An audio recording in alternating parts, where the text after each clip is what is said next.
A contabilidade na administração do mosteiro e a prestação de contas. Vamos ver então estes aspectos. Para o mosteiro, a contabilidade tinha duas finalidades. Por um lado, controlar os seus recursos e apoiar na tomada de decisão. Por outro, permitia ter os dados para a prestação obrigatória de contas ao arcebispado. No período, foi utilizado sempre o sistema contabilístico de partidas simples ou carga e descarga. Era um sistema simples, mas suficiente para fornecer a informação considerada necessária pelas irmãs para a aprovação das contas pelo arcebispado. Ao tornar mais visível o desempenho do mosteiro, a contabilidade vai tornar mais fácil a sua vigilância, monitorização e disciplina. Permitia também novas relações de poder entre o arcebispado e o mosteiro. O exercício do poder pelo arcebispado não se restringia apenas às práticas de contabilidade, este é um aspecto curioso, mas também através das informações prestadas pelas religiosas na altura das visitas.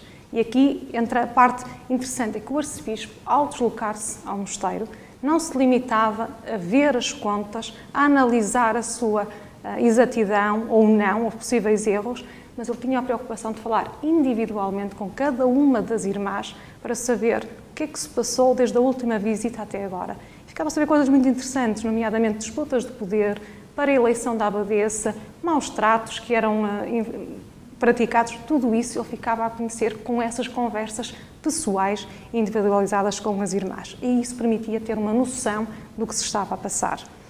Em termos de prestação de contas, elas eram feitas através do livro da receita e despesa, o livro principal. As contas eram controladas internamente, mensal, anual e trianualmente.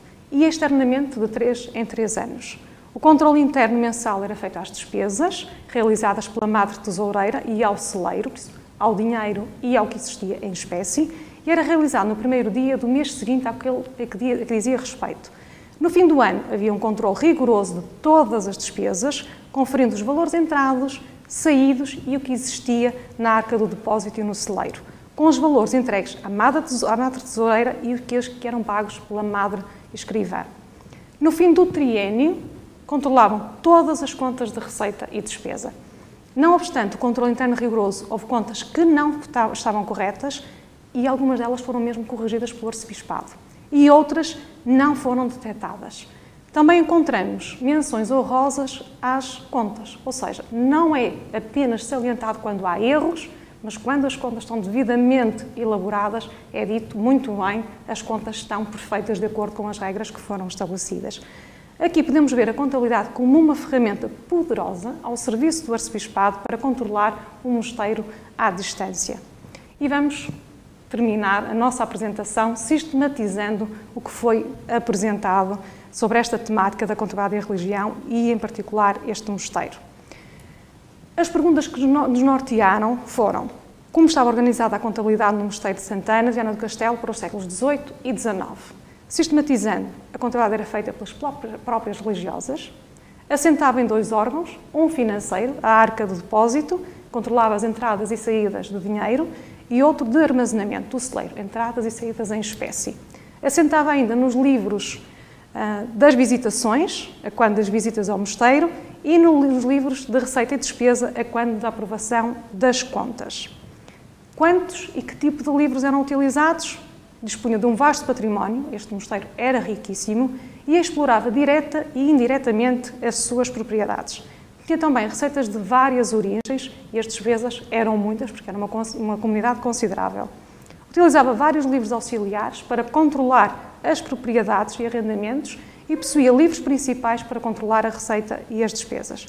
Todos os contratos eram registados em livro e a maioria eram feitos por escritura pública, para terem validade em caso de litígio. Quando o impedimento de uma abadesa ou prolongamento do triênio, havia separação das receitas e despesas. Era de 3 em 3 anos, mesmo que a abadesa continuasse por algum período, a separação dos períodos era importante e era feita. Terceira questão: qual a utilidade desta informação? Registavam os livros, para que é que servia? Para controlar os seus recursos, evitando o excesso de gastos e a informação para a tomada de decisão e, ao mesmo tempo, terem dados para apresentar contas ao arcebispado. O sistema contabilístico era da partida simples, tal como vimos. Para o mosteiro, a contabilidade não visava o lucro, não era esse o objetivo, mas o de ter os meios suficientes para garantir o bem-estar da sua comunidade.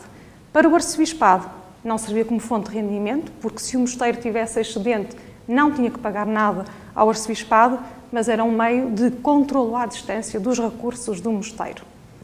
Quanto à evolução da escrituração durante estes 2 séculos, e à semelhança do que aconteceu noutros mosteiros que já foram estudados, poucas alterações, com exceção de uma pequena alteração no livro de receita e despesa, que a princípio não fazia o transporte das contas, mas começaram a fazer o transporte no início do século XVIII do livro de receita e despesa e no início do século XIX do livro da despesa. Nos últimos anos, os registros das receitas passam a ser feitos anualmente a seguir às despesas, tal como vimos.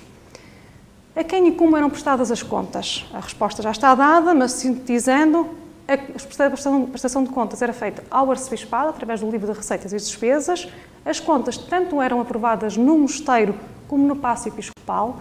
Preferencialmente, o arcebispo deslocava-se ao mosteiro, mas quando este, por algum motivo, não o podia fazer, pedia ao mosteiro para que os livros fossem levados a Braga para serem prestadas as contas. Antes da aprovação das contas, era feito um controle interno rigoroso dentro do mosteiro para evitar erros nos registros contabilísticos. Qual a influência da contabilidade como poder disciplinar nas relações de poder entre o mosteiro e o arcebispado?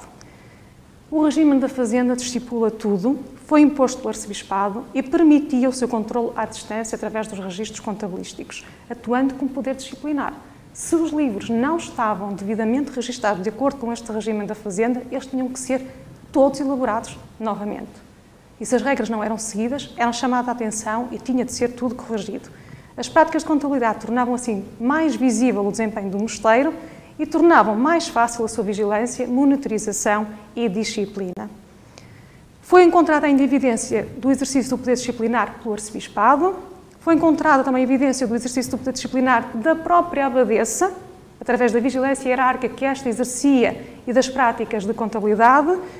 Controlava o mosteiro, a abadesa, mas ao mesmo tempo também ela era controlada pelas religiosas que estavam no capítulo e das informações que estas prestavam ao próprio arcebispado. Por isso temos formas de controlo variadas.